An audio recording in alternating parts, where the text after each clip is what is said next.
If you're someone who has a problem with overthinking, this episode is for you. And if you don't have a problem with it, please leave a comment and tell us what you do to control it because you are one in a million.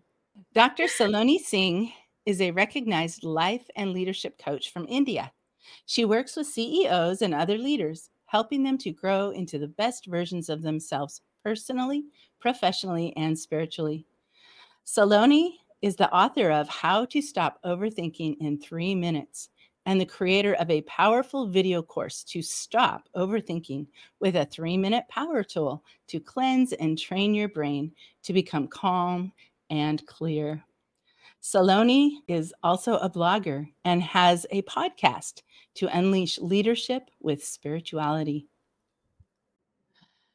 Saloni, thank you so much. You're coming to us all the way from New Delhi, India.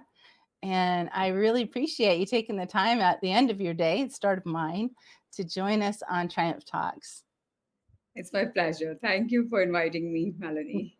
Absolutely. I'm very excited about this episode. I've been looking forward to it because I did read your book and I am one of those persons that needs you and I need your coaching because I am a perfectionist and therefore I overthink everything.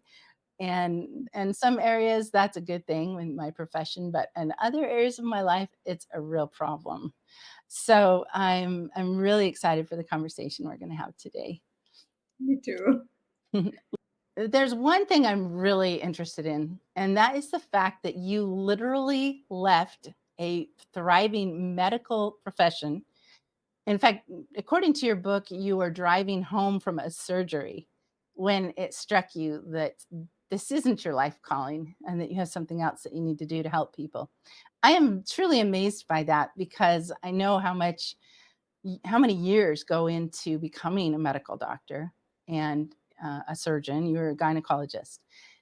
So to me, that shows the level of sacrifice that you've made to do what you're doing today and to write this book. I wonder if you might talk about that just a little bit. Thank you so much for asking that question, Melanie.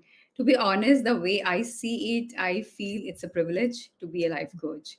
So, if I go back to my first year in medical college, I think I somehow knew that I am not in the right profession. Even though I loved medicine, even though I loved surgery, I loved doing surgeries.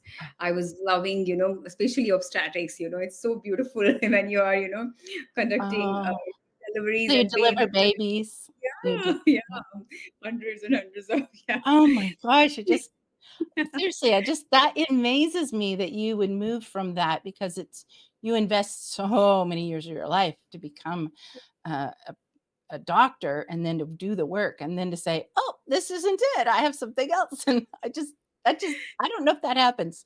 You might be one in a billion, seriously. I think I really knew it that since childhood, actually, I had this curiosity and this deep interest in spirituality and psychology, human behavior, human mind. But I just didn't know what to do with it.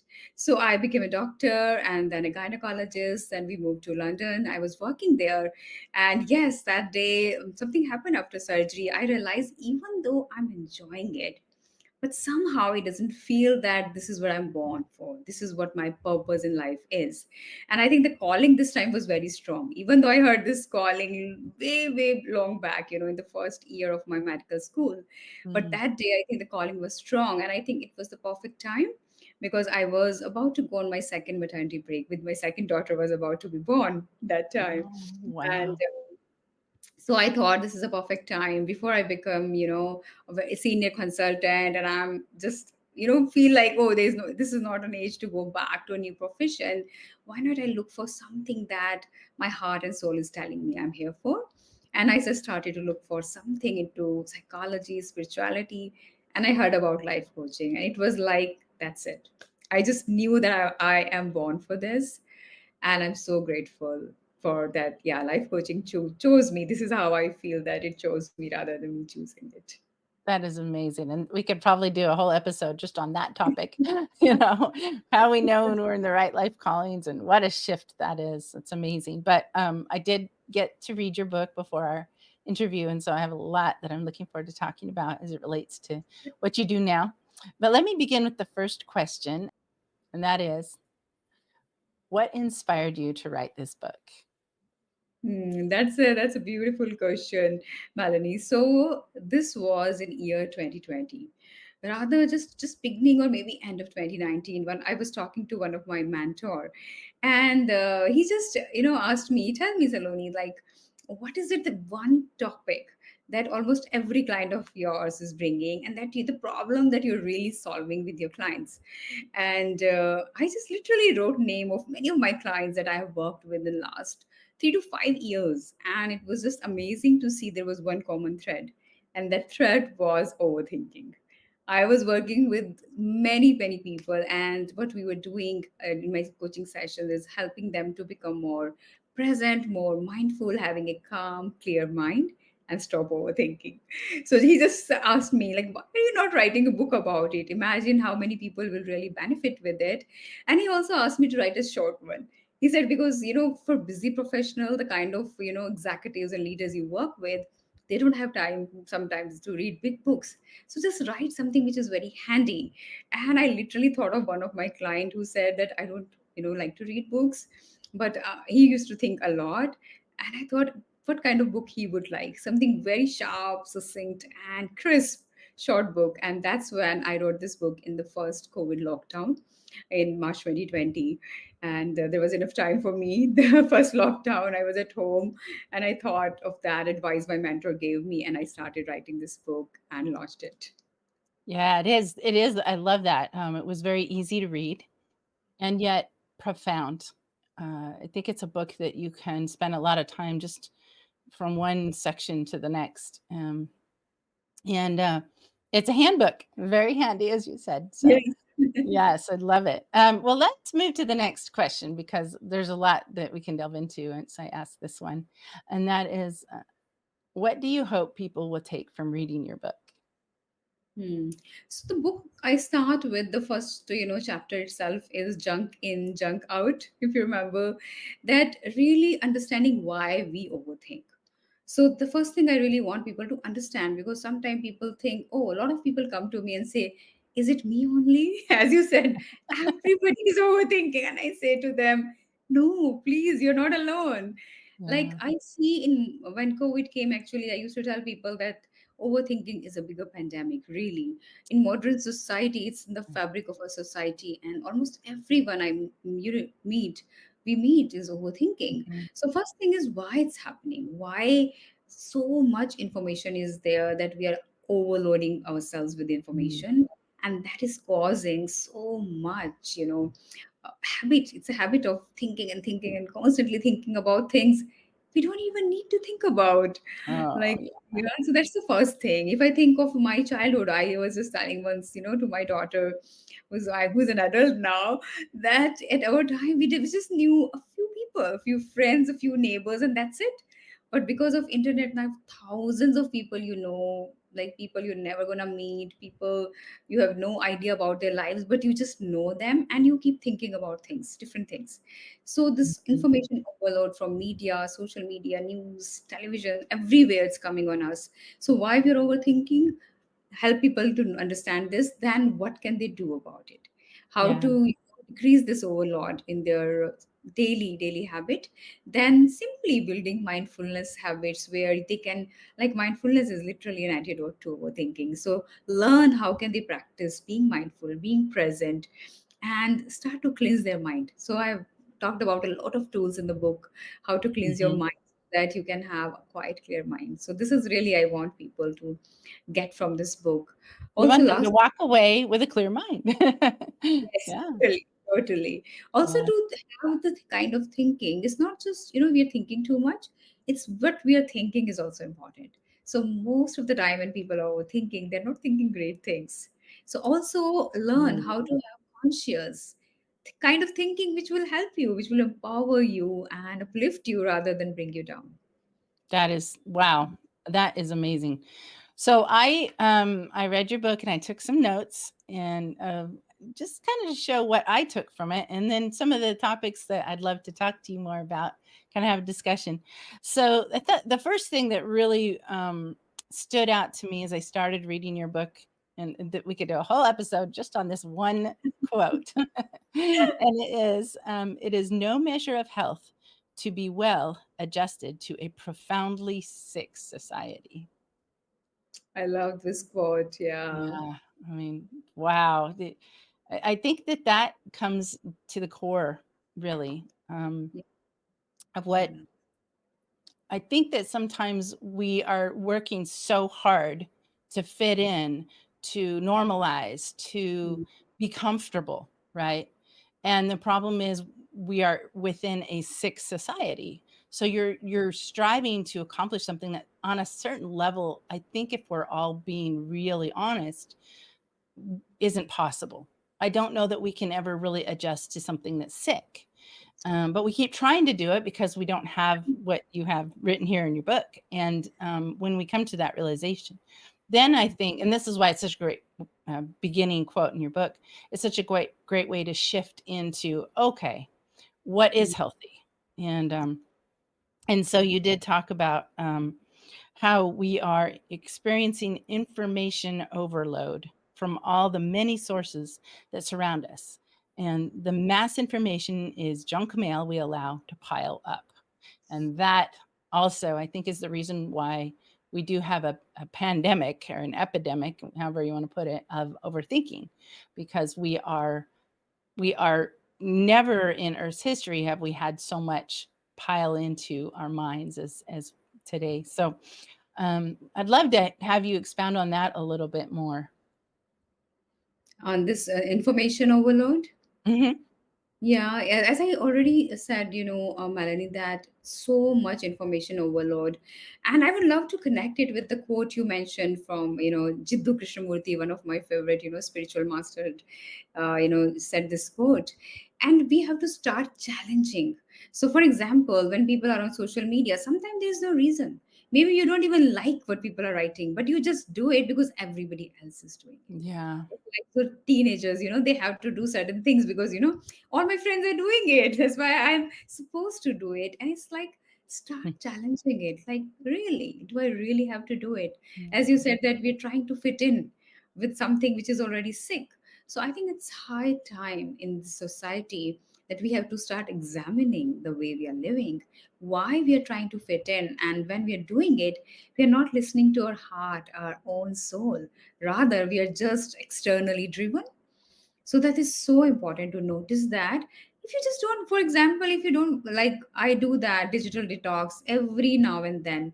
For almost 6 years I have been doing this digital detox every twice every year, where for 10 days I would be 10, sometimes even for 15 days I would be completely off all social media, everything. I just let my clients, my friends, family know that I'm only available on call. That's it. If you want to get connected, just call me because I'm not available anywhere else. And nothing happens. No problems happened. Similarly, on many times, like on Sunday. The world doesn't come crashing down because you aren't getting Yeah, every tweet and every post. Yeah, that's yeah, right. and easily we can do that. So this is the first Mhm. thing I want people to know, that it's perfectly okay to design your life the way you want to. Just try and see, because every time I wanted a digital sabbath, as you call it, or a complete detox, I feel so connected with myself. I feel so Yeah. relaxed, so calm, totally recharged, and so much creativity, so much creative juice, and productivity increases. So I just feel like a well-being spring inside me when I do that. And we don't realize that how much it jeopardizes our energy when we are constantly online. Mhm. Yeah, It, that is yeah. true. Well, and that kinda leads to one of the points that I pulled, which you talk about, and that is that tiny things can become toxic. And that is really important because I think sometimes we dismiss tiny things. We think, "Oh, that's so small. Why would I worry about this or that?" But toxins are toxins and they build up. Yeah, totally, totally. And Yeah. I would like to point out here, tiny things could be something your mom said 20 years back and you're still thinking about it. Wow. Yeah. Yeah, that is Yeah. something so, so toxic. Maybe a sibling did something which you were not happy about. So let it go. Do anything, meditation, mindfulness, any kind of energy healing, whatever help you need. So much support is available in the world right now, but let Yeah. it go. Make your system And clear. that is the hard thing to do. It actually is really hard sometimes to let things go. It's hard to let go of social media. It's an Yeah. addiction. I mean, if we're all being honest, it's designed to be an addiction. I know, and so even this platform we're on right now, you're Yeah. constantly going back to homepage and spinning to see, well, what's the latest thing to pop up that I might be interested in, and it's the same process as using a slot machine. So it's designed to make us addicted, and so we really have to do that. So you have that mindfulness is the antidote to overthinking, and of course your book's title suggests that you're offering a way to be mindfulness in just 3 minutes, which is where your book becomes part of identifying the problem, but also part of the solution. Yeah.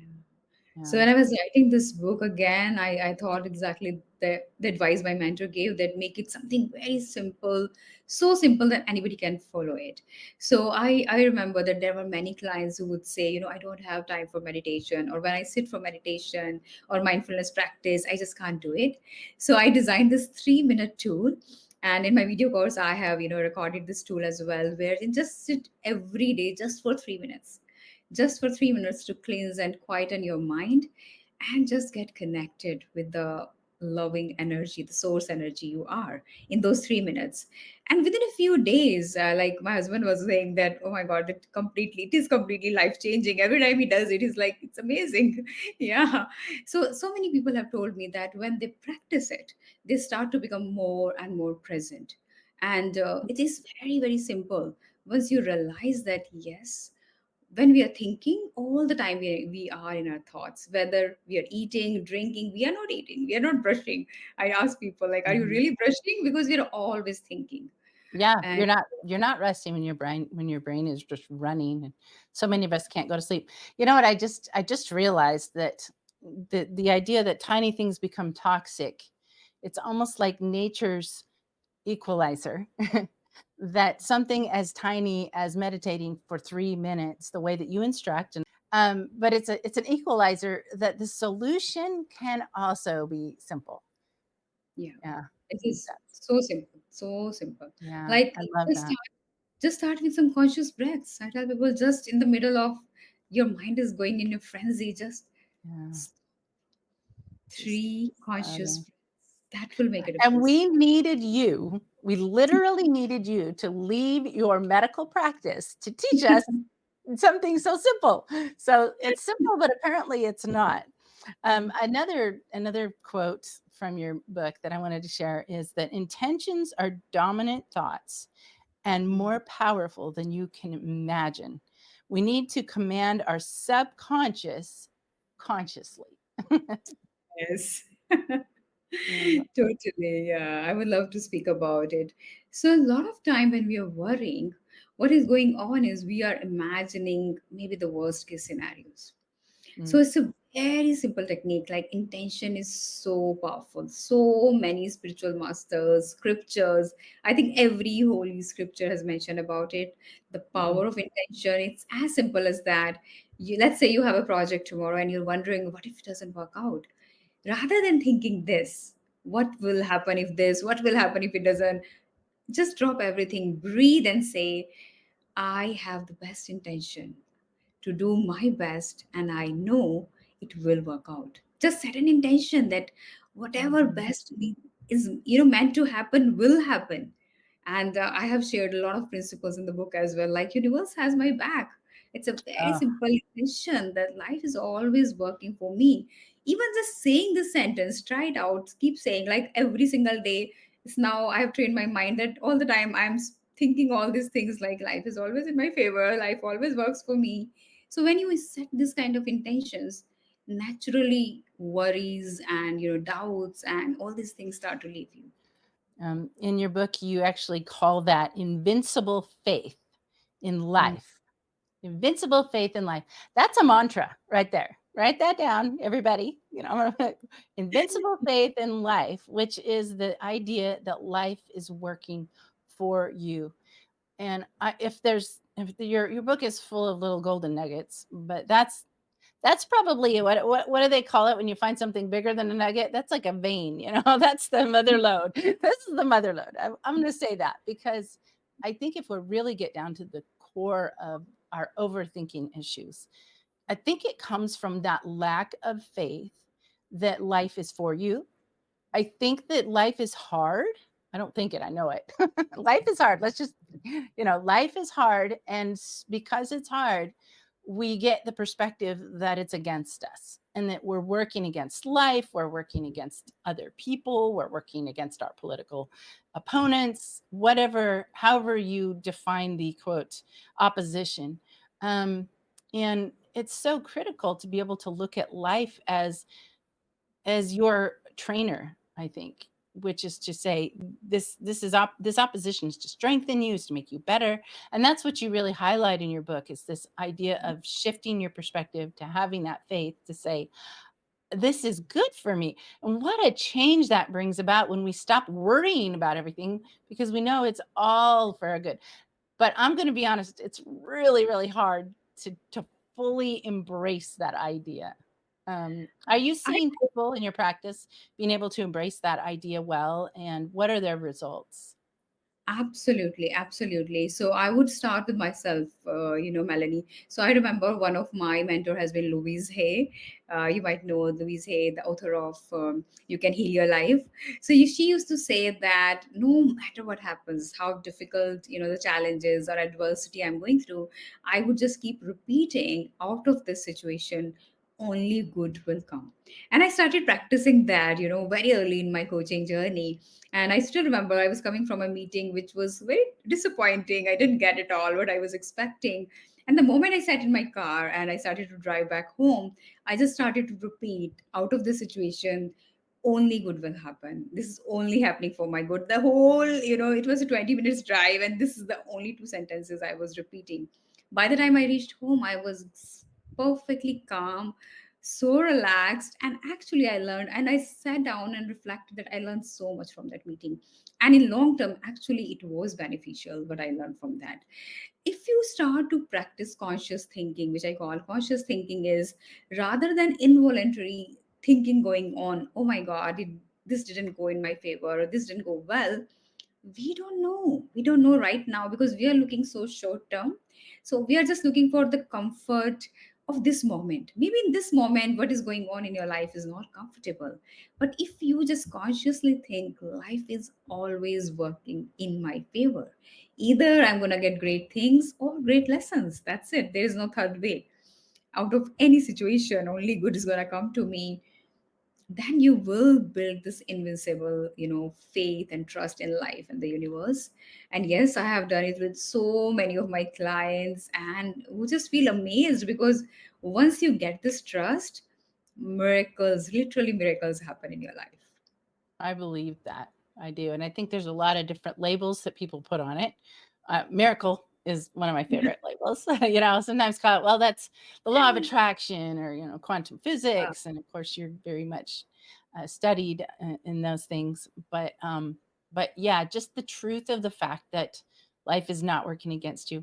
And then there's one other thought from your book that I wanted to bring up from the show, and it really follows that conversation, and that is the idea that your mind is your life mentor.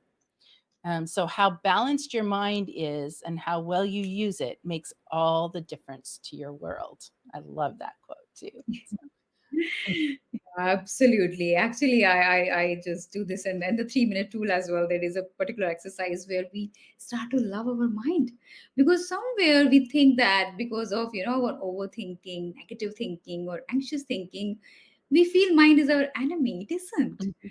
Our mind is a beautiful asset we have. It's a beautiful asset that is helping us understand life, that's helping us Mhm. in every way and form. So this is my beautiful quote that I love to do, that I love my mind and I love my beautiful mind. My mind thinks beautiful, happy thoughts. I love Yeah. my beautiful mind. Ah, you are full of mantras. I love it. These are just put these up on your mirror in your Yes. car. Just remind yourself how beautiful your mind is. I love Yeah, yeah. And that will remind you if you go in a different direction. If your mind is having a thought which is not a beautiful, you will just remind yourself, oh, I have a beautiful mind. So I can Oh, think beautiful thoughts. Simple. that it's so simple and you share it with such light. I mean, you clearly are living what you're preaching and what you're teaching. I'll admit I'm gonna have to read and just keep your book by my bedside because I think that it's just such a habit. It's probably been trained into us, which we Mm. won't go down that path right now. But I mean, there's probably just a whole lot, I mean, about the way that we get communicated to by the world that makes our mind communicate in a similar way, which is usually negative. So, so important. Yeah.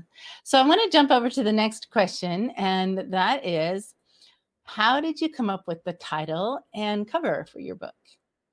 Uh, the title, exactly, my mentor, I will give full credit to him. When I told him overthinking, he said, just write a book to unstop overthinking and then make it very crisp. So when he said crisp, I said, okay, what do I do? Let's put a time frame. And that's when I thought of it, tool, creating a tool like a 3-minute tool. And we had the title right there and then within a conversation, how to stop overthinking in 3 minutes. And then was the book cover. So I asked the publishers, actually, and the cover they sent to us, my daughter wasn't happy. I was happy with the book cover, but my daughter, who was I think in grade 11, so a levels at the time, and she's a good artist, and she said, Mama, I'm gonna create your book cover, and actually she made the book cover. Oh my, Yes. seriously? She's Yes, the one that drew this picture of a brain she with drew the this picture. Yeah, lines coming. yeah. Your daughter is absolutely brilliant. I mean, Thank this is a you. brilliant cover. I Thank love the way that the squiggly lines of a brain, which looks just everybody sees a brain clearly, you. and then it's like they're Then just the being clear. looped nice and neatly at the bottom. Did. So I gave I her this am idea that, there's a brain with so many thoughts and then it gets clear. And she's like, I'm going to see. So her name is Alina.